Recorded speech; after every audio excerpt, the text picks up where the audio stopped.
മുഷികൾക്ക് അനുകൂലമായിട്ടുള്ള വർത്തമാനമൊന്നുമില്ല. ഒരുപാട് വർഷങ്ങളായിട്ട് കാലം കൊണ്ട് മനസ്സിലായിട്ടുള്ള ഒരു ചെറിയൊരു ബ്ലോഗാണത്. യൂതനെ മാതൃകയായിട്ട് അവർ ബ്രാഹ്മണരല്ല, അലഞ്ഞു നടന്ന ഒരു നൊമാഡിക് സമൂഹം കഥ എഴുതുന്നവരുടെ സ്വയം പ്രതിഫലനം കാണുകയും അത് പ്രാവർത്തികമാക്കുകയും ചെയ്യുന്ന, അതുകൊണ്ടാണ് മുഖം പോലും ഡിഫൈൻ ചെയ്യാത്ത ഏത് റേസിൽ വരും, ഏതൊരു കാറ്റഗറൈസ് ചെയ്യാം. യുദ്ധത്തിൽ പെട്ടുപോയത് കാട്ടിൽ നിന്ന് പിടിച്ചു വരുത്തി പരിശീലനയുടെ അവരങ്ങനെയാണ് ശ്രമം ഉണ്ടാക്കിയത്. ബ്രാഹ്മണനല്ല.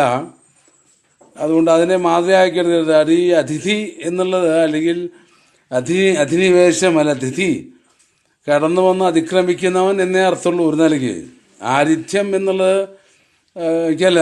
അതുകൊണ്ട് ഈ നായരിടവയെ അകറ്റി നിർത്തുക ജാതികളിൽ നിന്ന് എന്നാണ് എനിക്ക് തോന്നുന്നത്. കേരളത്തിൽ റിവോൾട്ട് ഉണ്ടാക്കണമെങ്കിൽ തന്നെ എനിക്ക് വലിയ പ്രശ്നമില്ല. കാരണം ഈ ജാതി വിളംബരവും ക്ഷേത്ര വിളംബരവും ഒരുപാട് പ്രശ്നങ്ങൾ, ഈ തമ്പ്രാക്കന്മാരുടെ ഒരു വൃത്തികെട്ട രാജ്യം വിൽക്കുന്ന സമ്പ്രദായം ഉണ്ടല്ലോ, മമ്പൂരിമാരെ ഒപ്പം നിന്നവര്.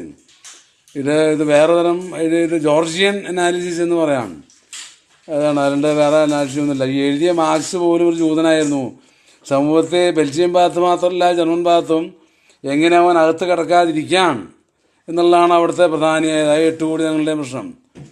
അതുകൊണ്ട് ജൂതിനെ അകത്ത് കിടത്തിയാൽ ചേംബറിൽ ഗ്യാസ് ചേംബറിൽ ഒന്നിനെ കറിച്ചു കരയല്ല, അതിനെ ആ ദിവസത്തെ പ്രഘോഷിക്കുക വേണ്ട. ഞാൻ ഒരു ആൻറ്റി ഇഷ്യൂ അല്ല. ബൈബിൾ വായിക്കുന്ന ഒരു മർത്തോമായ യാക്കോബ പെന്തിക്കോസ്ത് സമുദായത്തിൽ പിറന്ന ഒരു പഴയ രാജകുടുംബം കൊണ്ടെടുത്ത് കൊണ്ടുപോകുന്ന ഫ്രീ ആയിട്ടുള്ള ആദ്യത്തെ മലയാള ഭാഷ എന്ന് കണ്ടു. അതിൽ പോലുമുള്ള ഒരു പഴയ കുടുംബമാണ്. ബാക്കി series of Georgian analysis on Judaic, Hebraic, Semitic writings അവിടെ ചേർത്തി പറയുന്ന ഒരു വാളമറ ആട്ടങ്ങൾ ഒഴിച്ചായിരുന്നു. കേരളത്തിലെ ഒരുപാട് വരുത്തിയ രാജകുടുംബങ്ങളിൽ അങ്ങനെ പറയാൻ വേറെ ചില പ്രത്യേകതകളുണ്ട്.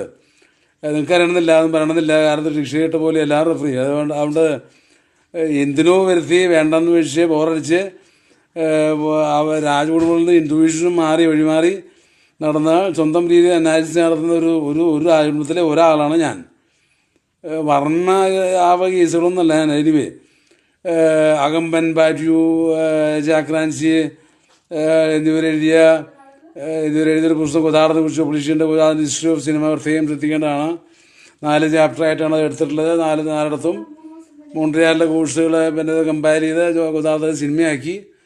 അതുകൊണ്ട് വേണമെങ്കിൽ താല്പര്യമുള്ളവർക്ക് ഗൂഗിളിൽ നോക്കാം. ജോർജ് EYROR അത് വായിച്ച് ഗൂഗിളിൽ നോക്കി ആമസോണിലോ ഫ്ലിപ്കാർട്ടിൽ വാങ്ങിക്കാം.